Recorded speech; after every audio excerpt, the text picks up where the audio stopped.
उच्च शिक्षा मंत्री ने कहा, प्रदेश में 5 आवासीय महाविद्यालय खोले जाएंगे, प्रोफेशनल कोर्स की भी होगी सुविधा। सुकमा जिले में 14 माओवादी आरोपी गिरफ्तार, बुरकापाल घटना सहित अनेक घटनाओं को अंजाम देने का है आरोप। सरगुजा संभाग में हाथियों के आतंक को देखते हुए तमोर पिंगला में खोला जाएगा रेस्क्यू सेंटर।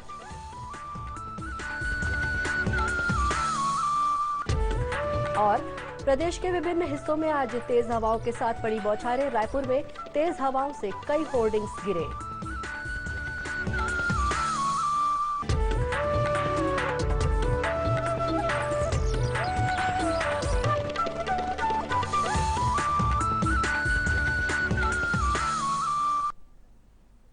नमस्कार, आप देख रहे हैं दूरदर्शन समाचार। मैं हूं शुभ्रा भट्टाचार्य। अब समाचार विस्तार से। प्रदेश में 5 आवासीय महाविद्यालय खोले जाने की तैयारी की जा रही है, जहां ग्रामीण क्षेत्र के बच्चों को प्राथमिकता दी जाएगी। दूरदर्शन समाचार के साथ एक विशेष बातचीत में उच्च शिक्षा मंत्री प्रेम प्रकाश पांडेय ने बताया कि राज्य सरकार आदर्श महाविद्यालय की कल्पना को 7 आवासीय महाविद्यालयों में साइंस और कॉमर्स की पढ़ाई के अलावा प्रोफेशनल कोर्स की भी सुविधा रहेगी। हमारे यहाँ हम लोगों ने एक आदर्श महाविद्यालय की भी कल्पना की है। 5 रेसिडेंशियल कॉलेज हम खोलने जा रहे हैं और हमको रूसा के माध्यम से उसमें 12-12 करोड़ रुपया एक कॉलेज को सैंक्शन भी हुआ है, जो मॉडर्न कॉलेज के रूप में रहेगा। और उस कॉलेज की खासियत ये होगी कि उसमें पहला शायद हिंदुस्तान में रेसिडेंशियल कॉलेज होगा। अभी तक स्कूल तो रेसिडेंशियल मिलते हैं, कॉलेज नहीं मिलते हैं, जिसमें हम साइंस और कॉमर्स और प्रोफेशनल कोर्सेज को रखेंगे। साथ ही उसमें जो बच्चे होंगे वो 50% ग्रामीण परिवेश के होंगे। उच्च शिक्षा मंत्री ने बताया कि कॉलेजों में अब वर्चुअल एजुकेशन को बढ़ावा दिया जाएगा। उन्होंने कहा कि दूरदराज के कॉलेजों में कई विषयों के प्रोफेसर उपलब्ध नहीं हो पाते हैं। इसे देखते हुए अब रायपुर में ऐसा कॉलेज शुरू किया जाएगा जो दूरदराज के कॉलेजों से लाइव जुड़ा रहेगा। इस कॉलेज में रिटायर्ड प्रोफेसर और विशेषज्ञ अपनी सेवाएं देंगे। राज्य वित्त आयोग के अध्यक्ष चंद्रशेखर साहू ने ग्राम पंचायतों की आर्थिक स्थिति मजबूत करने के लिए ग्रामीण संसाधनों से आय बढ़ाने पर जोर दिया है। रायपुर में 2 दिवसीय संभाग स्तरीय कार्यशाला को संबोधित करते हुए उन्होंने कहा कि ग्राम पंचायतों को सशक्त बनाने में जनप्रतिनिधियों की भूमिका महत्वपूर्ण है। श्री साहू ने कहा कि पंचायतें आर्थिक रूप से मजबूत होंगी तो ग्राम विकास और ग्रामीण अधोसंरचना का सही मायने में विकास होगा। संविधान संशोधन है, उसमें 11वीं अनुसूची जो लागू हुई है, 11th जो शेड्यूल है, उसकी मंशा, उसके कार्य, उसके इम्प्लीकेशन और उसके प्रति लोगों की अपेक्षाएं, ये बहुत विस्तारित हुआ है। तो ऐसी स्थिति में आपके ऊपर सबसे ज्यादा जवाबदारी आती है, खासकर फंक्शनलिस्ट के ऊपर, कि वो एक तरफ जन आकांक्षाओं की भी पूर्ति करे, दूसरे तरफ जनाभिमुख जनोन्मुखी प्रशासन को भी वो आगे बढ़ाएं, जैसे सरकार की मंशा है, हम सबकी मंशा है, और संविधान का भी जो कॉन्स्टिट्यूशन का भी जो स्पिरिट है वो भी, और साथ ही साथ उन संस्थाओं को मजबूती भी कैसे। राज्य वित्त आयोग के अध्यक्ष श्री साहू ने पंचायत प्रतिनिधियों को केंद्र और राज्य से मिलने वाली राशि का सदुपयोग करने की सलाह दी। उन्होंने कहा कि स्थानीय रूप से विभिन्न करों से प्राप्त होने वाली राशि को वसूल कर पंचायतें अपनी आर्थिक स्थिति मजबूत कर सकती हैं। इस मौके पर विभिन्न जनपद पंचायतों के अध्यक्ष और पंच सरपंच मौजूद थे। सुकमा जिले में जिला पुलिस बल और सुरक्षा बलों ने 14 माओवादी आरोपियों को गिरफ्तार किया है। इनमें से एक मिलिशिया डिप्टी कमांडर है। मिली जानकारी के अनुसार चिंतागुफा थाना क्षेत्र में जिला पुलिस बल और डीआरजी ने 6 माओवादी आरोपियों को पकड़ा है। वहीं इसी थाना क्षेत्र के अंतर्गत 8 माओवादी आरोपियों को जिला बल और कोबरा बटालियन ने गिरफ्तार किया है। इन सभी पर बुरकापाल घटना के साथ ही पुलिस पार्टी पर फायरिंग करने का आरोप है। इस गिरफ्तारी के बाद सुरक्षा बलों ने गश्त तेज कर दी है। इन सभी आरोपियों को न्यायालय में पेश करने के बाद जेल भेज दिया गया है। सूरजपुर जिले के वन क्षेत्रों से लगे गांव में हाथियों का आतंक रोजमर्रा का हिस्सा बन गया है। अब इस पर अंकुश लगाने के लिए प्रतापपुर के घुई वन परिक्षेत्र तमोर पिंगला में हाथी रेस्क्यू सेंटर खोलने की तैयारी की जा रही है।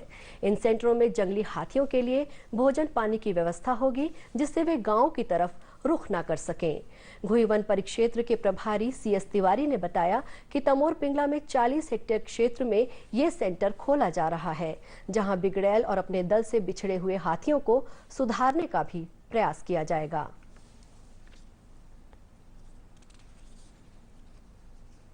तमोर पिंगला सेंचुरी में पिंगला नदी के किनारे एक रेस्क्यू सेंटर 40 हेक्टेयर में हम बनाए जा रहे हैं और इसकी प्रक्रिया जो है प्रारंभ हो गई है और project report government of India को प्रस्तुत किए जा चुके हैं और कार्य प्रगति पर है। 10 हेक्टेयर 5-5 हेक्टेयर क्षेत्र में 2 साल तक के इसमें खाद्य पदार्थ के लिए मतलब इनके चारा की व्यवस्था रहेगी। साथ में नहाने के लिए इनका एनीकट स्टाफ डैम बन के तैयार हो गया है, बन रहा है, अभी तैयार हो जाएगा अभी 8-10 दिन के अंदर में। और रेस्क्यू सेंटर बनाए जाने के लिए सीमांकन कार्य पूरा हो गया है। सभी तरह के सुविधाएं वहां पे रहेगी, जिस तरह से जो भटके हुए एलिफेंट को रखने के लिए। हाथियों के लिए रेस्क्यू सेंटर खोलने की खबर वन परिक्षेत्र में रहने वाले ग्रामीणों के लिए राहत लेकर आई है। उनका कहना है कि हाथियों की वजह से ग्रामीण भयभीत रहते हैं। रेस्क्यू सेंटर खुल जाने से निश्चय ही गांव का विकास भी होगा।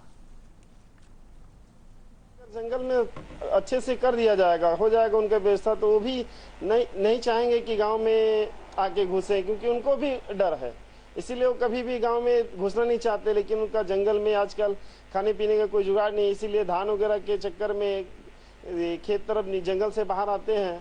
और वो सब अगर खाने पीने का जुगाड़ व्यवस्थित हो जाए, जंगल में हर चीज हो जाए, तो वो भी नहीं चाहेंगे कि बाहर निकले हो। हाथी से देखिए क्या बहुत ज़्यादा लोग परेशान हैं, लोग भयभीत भी रह रहे हैं आजकल। अभी मैं बता दूं आपको कि 6 महीने इस साल का अभी ये 6वां महीना चल रहा है। करीब आधा दर्जन से अधिक हाथियों ने लोगों को मौत के घाट उतार दिया है पूरे प्रतापपुर वन क्षेत्र में। और वही हाथी इंसान ही नहीं, कहीं न कहीं हाथियों को भी नुकसान हो रहा है। क्या ग्रामीण त्रस्त हो जा रहे हैं, तो कहीं न कहीं हाथी को भी मार रहे हैं, जिससे दोनों को नुकसान हो रहा है। इसके वन विभाग को कुछ न कुछ पहल करना चाहिए। तो उसके पहल होने से जरूर राहत मिलेगा। जो ग्रामीण हाथी जो गाँव को जो रुख कर रहे हैं, कम से कम गांव को रुख ना करके वहां अपना रहेंगे, उनको भोजन पानी सब कुछ मिलेगा, तो जरूर से ग्रामीण भी सुरक्षित रहेंगे और आने वाले समय में लाभ मिलेगा। ग्रामीण मतलब अपने आप को जो भय के साया में जी रहे हैं, उससे मतलब दूर हो जाएंगे, उससे मतलब थोड़ा डर भय खत्म हो जाएगा। फिलहाल प्रतापपुर वन परिक्षेत्र के गांव में रहने वाले ग्रामीणों के लिए हाथियों का उत्पात एक चुनौती बना हुआ है। अब देखिए 3 मिनट 10 खबरें।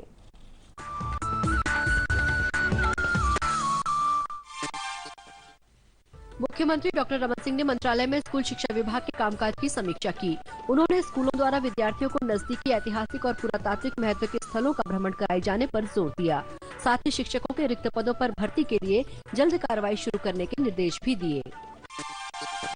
जगदलपुर में सबका साथ सबका विकास सम्मेलन का आयोजन किया गया, जिसमें कृषि मंत्री बृजमोहन अग्रवाल ने शासन की विभिन्न योजनाओं के तहत हितग्राहियों को ट्राईसाइकिल, मुद्रा लोन, LPG गैस कनेक्शन, बीज और आइस बॉक्स प्रदान किए। सम्मेलन स्थल पर कृषि, उद्यानिकी जैसे विभिन्न विभागों द्वारा स्टॉल भी लगाए गए। राजधानी रायपुर से करीब 40 किलोमीटर दूर खरोरा तिल्दा मार्ग पर मोहरेंगा गांव में 580 हेक्टेयर क्षेत्र में नेचर सफारी बनाया जा रहा है, जहां लोग चिड़ियों की चहल पहल के साथ जैव विविधता का भी अवलोकन कर सकेंगे। मुख्यमंत्री ने विभागीय बैठक लेकर वन अधिकारियों को इस नेचर सफारी को और बेहतर ढंग से विकसित करने के निर्देश दिए। रायपुर के सांसद रमेश बैस ने धरसीवा में प्रधानमंत्री आवास योजना में लापरवाही बरतने के आरोप में लिपिक के खिलाफ FIR दर्ज कराने के निर्देश दिए हैं। जिला विकास समन्वय और निगरानी समिति की बैठक में श्री बैस ने आरंग में प्रधानमंत्री ग्राम सड़क योजना में लापरवाही बरतने के आरोप में ठेकेदार और सब इंजीनियर के खिलाफ कार्रवाई करने के निर्देश दिए। मुख्यमंत्री डॉक्टर रमन सिंह ने कोरबा जिले के नीमपानी गांव को राजस्व गांव में परिवर्तित करने के निर्देश दिए हैं। आज रायपुर में जनदर्शन कार्यक्रम के दौरान नीमपानी गांव के प्रतिनिधियों के निवेदन पर उन्होंने ये निर्देश दिए। वहीं इसी जिले के बत्रा गांव के सरपंच और सचिव के खिलाफ शिकायत मिलने पर मुख्यमंत्री ने जांच करने के निर्देश दिए हैं।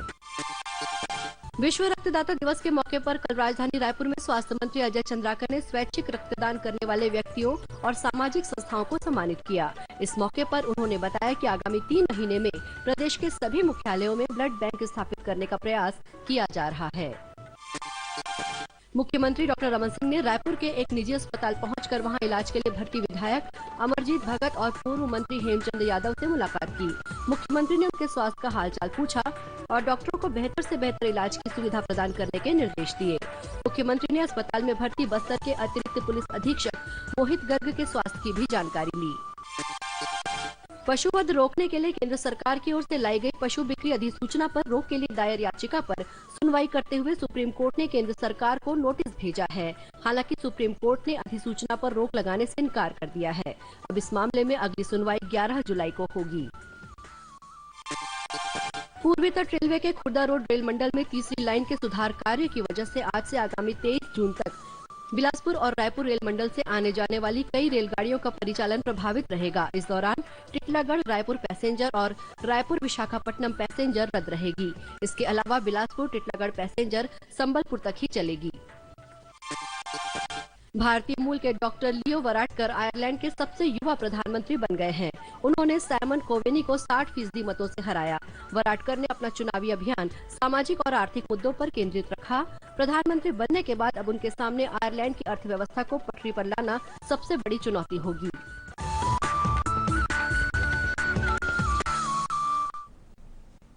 अब कुछ खबरें विस्तार से। महासमुंद और गरियाबंद जिले का सीमावर्ती गांव लचकेरा इन दिनों प्रवासी पक्षियों का आशियाना बना हुआ है।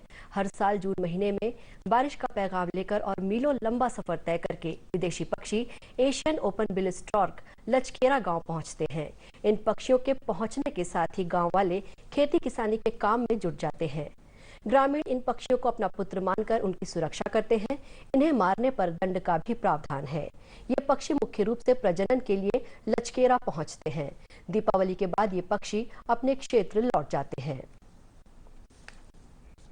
के लगते जून में आज से और नवंबर दिसंबर तक के पूरा चले जाते हैं। इनके आने का किसका संकेत मानते हैं आप?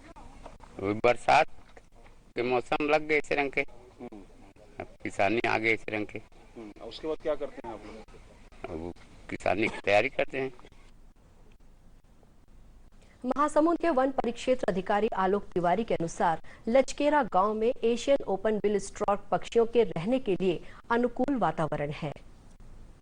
बिल स्टॉर्क है ये ओपन बिल स्टॉर्क। ये 3.5 किलो से लेके 4 किलो 5 किलो तक के भी पक्षी हैं जो साइज में आपको बड़े दिखते हैं। इनका जो विंग स्पान होता है उसका विंग्स का वो करीब 1.5 मीटर तक जाता है। ये पक्षी यहाँ पर चूंकि अनुकूल इनका वातावरण मिलता है प्रजनन के लिए, तो ये प्रजनन के लिए यहाँ पर पधारते हैं। और मैं समझता हूँ कि छत्तीसगढ़ में करीब 10 ऐसे प्रमुख जगह हैं जहाँ पर आपको दिखाई पड़ेंगे। लचकेरा उसमें सबसे बढ़िया जगह है जहाँ पर करीब 10 से 12 हजार पक्षी आते हैं।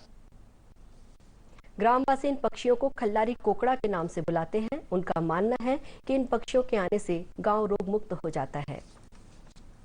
प्रदेश के विभिन्न हिस्सों में आज तेज हवाओं के साथ बूंदाबांदी होने की खबर है।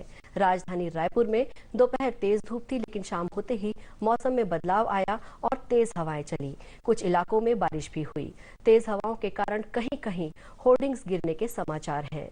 उधर बस्तर में भी आज बारिश होने की खबर है, जिससे तापमान में गिरावट आई है।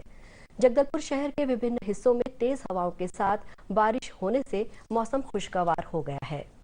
मौसम विभाग ने चेतावनी दी है कि अगले 24 घंटों के दौरान प्रदेश में अनेक स्थानों पर बारिश या गरज चमक के साथ बौछारें पड़ सकती हैं।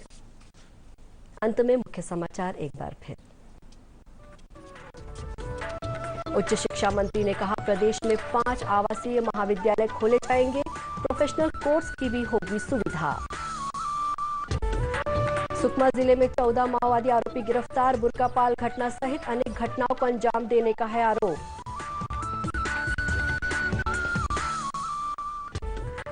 सरगुजा संभाग में हाथियों के आतंक को देखते हुए तमोर पिंगला में खोला जाएगा रेस्क्यू सेंटर।